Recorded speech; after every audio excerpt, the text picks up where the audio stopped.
আসসালামু আলাইকুম।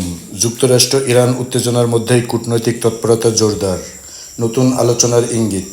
মধ্যপ্রাচ্যে চলমান উত্তেজনার মধ্যেও যুক্তরাষ্ট্র ও ইরানের মধ্যে কূটনৈতিক যোগাযোগ বাড়ানোর চেষ্টা অব্যাহত রয়েছে।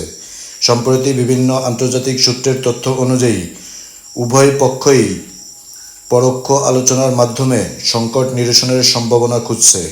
বিশ্লেষকদের মতে সামরিক উত্তেজনা আরও বৃদ্ধি পেলে পুরো অঞ্চলের নিরাপত্তা ও বৈশ্বিক জ্বালানির বাজারে বড় ধরনের প্রভাব পড়তে পারে। তাই আন্তর্জাতিক মহল দুই দেশকে সংলাপের মাধ্যমে বিরোধ মেটানোর আহ্বান জানাচ্ছেন। কূটনৈতিক সূত্রগুলো বলেছে, পারমাণবিক কর্মসূচি, আঞ্চলিক নিরাপত্তা এবং অর্থনৈতিক নিষেধাজ্ঞা সহ কয়েকটি গুরুত্বপূর্ণ বিষয়ে নতুন করে আলোচনা শুরু হতে পারে। যদিও এখনও কোনো আনুষ্ঠানিক চুক্তির ঘোষণা আসেনি, তবুও আলোচনার সম্ভাবনা তৈরি হওয়াকে ইতিবাচক হিসেবে দেখছেন বিশেষজ্ঞরা।